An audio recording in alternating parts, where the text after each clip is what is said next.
అందరికీ నమస్కారం. నా యూట్యూబ్ ఛానల్కి స్వాగతం. శుభోదయం మిత్రులారా. ఈరోజు మనం మిథున రాశి యొక్క గతం, వర్తమానం, భవిష్యత్, ఆర్థికం, ఉద్యోగం మరియు పరిహారాలు గురించి లోతుగా చర్చించబోతున్నాము. ఇప్పుడు నేను చెప్పబోయేది మిథున రాశివారికి సంబంధించినది. మిథున రాశివారు సహజంగా తెలివైన, ఆలోచనాత్మక స్వభావం కలిగినవారు. కానీ డెసిషన్ మేకింగ్లో కొన్నిసార్లు సరైన దిశగా ముందుకు వెళ్లకపోవడం వల్ల అవకాశాలు చేతచాటిపోతాయి. మీ బుద్ధి చాలా వేగంగా పనిచేస్తుంది, కానీ అది మీకు కష్టాలు కూడా తెస్తుంది. గత కొన్ని సంవత్సరాలలో మీకొకటి స్పష్టమై ఉంటుంది. ఎందరో అవకాశాలు వచ్చాయి, కానీ మీరు సరైన సమయంలో సరైన నిర్ణయం తీసుకోలేదని అనిపిస్తుంది. కొన్ని సందర్భాల్లో మీరు ఎక్కువ ఆలోచించినందున అవకాశాలు వదిలిపోవడం జరిగాయి. ఉద్యోగపరంగా మీరు మంచి పనిచేసే ప్రతిభ కలిగినవారు, కానీ కొన్నిసార్లు మీ కృషి, చిత్తశుద్ధి కోసం ఫలితం ఆలస్యమవుతుంది. కొన్నిసార్లు మీ మాటలు, ప్రతిభ మరిచిపోయేలా అనిపించింది. ఆర్థికంగా గతకాలంలో డబ్బు రావడం కానీ నిలవకపోవడం, చిన్నగా వచ్చిన లాభాలు కూడా పెద్దగా ఉపయోగపడకపోవడం ఇవి మిథున రాశివారికి సాధారణ అనుభవాలు. సామాజికంగా మీరు అద్భుతమైన కమ్యూనికేటర్.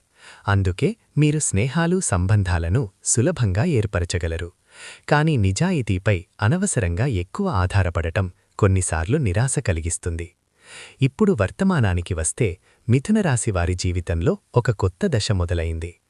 ఇప్పుడు మీరు అవకాశాలను గమనించే శక్తి పెరిగింది. ఆలోచించకుండా మాత్రమే ఉండే సమస్యలు తగ్గాయి. డెసిషన్ మేకింగ్లో కొంచెం స్థిరత వచ్చింది. ఉద్యోగంలో మీ ప్రతిభ ఇప్పుడు గుర్తించబడుతోంది. మీ మాటలు, సూచనలు ఇప్పుడు ఇతరులపై ప్రభావం చూపుతున్నాయి. పూర్తి రికగ్నిషన్ రావడం ఇంకా కొంత ఆలస్యం కావచ్చు, కానీ ఇప్పుడు ప్రగతి దిశలో ఖచ్చితంగా కదులుతున్నాయి. ఆర్థికంగా ఇప్పుడు ధన ప్రవాహం స్థిరమవుతోంది. చిన్న ఖర్చులు తగ్గాయి. మీకు అసలైన భద్రత అనుభవం కలుగుతోంది. భవిష్యత్తులో రాబోయే 1-3 సంవత్సరాలలో మిథున రాశివారికి ఉద్యోగం, వ్యాపారం మరియు సామాజికంగా మంచి అవకాశాలు వస్తాయి. డెసిషన్ మేకింగ్లో శ్రద్ధ వహించడం, సరైన సూచనలు తీసుకోవడం వల్ల ప్రగతి కొనసాగుతుంది. మీ మాటలకు, ప్రయత్నాలకు, ప్రతిభకు గుర్తింపు వస్తుంది. ఇప్పుడు పరిహారం గురించి చెప్పాలి. మిథున రాశివారికి బుధవారం వ్రతం చాలా ఉపయోగకరం.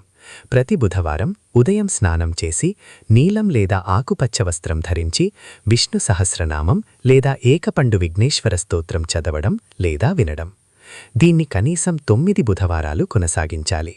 కోపం వచ్చినప్పుడు వెంటనే స్పందించకండి. మాట ఇచ్చిన తర్వాత తప్పకుండా నిలబెట్టుకోండి. అసూయను మీ మనస్సులోకి రాకుండా చూడండి. చివరిగా మిథున రాశివారు స్పష్టంగా గుర్తించుకోవాలి. మీ తెలివి, కమ్యూనికేషన్ శక్తి మరియు సమయానుకూల నిర్ణయాలు మీ జీవితాన్ని సవ్యంగా మారుస్తాయి. నిరాశలో పడకండి. ధైర్యంగా ముందుకు పోవండి. ఎన్నో అవకాశాలు మీ ఎదుటి దశలో ఉన్నాయి. ఈ వీడియో మీకు నచ్చినట్లయితే దయచేసి లైక్ చేయండి, షేర్ చేయండి మరియు సబ్స్క్రైబ్ చేయడం మరచిపోకండి. ఇలా చేస్తే మీరు మరిన్ని జ్యోతిష్య ఫలితాలు మరియు ప్రత్యేక వీడియోలను పొందవచ్చు. మళ్ళీ అందరికీ నమస్కారం. మీ రోజు శుభం మరియు ఆనందంగా గడవాలి.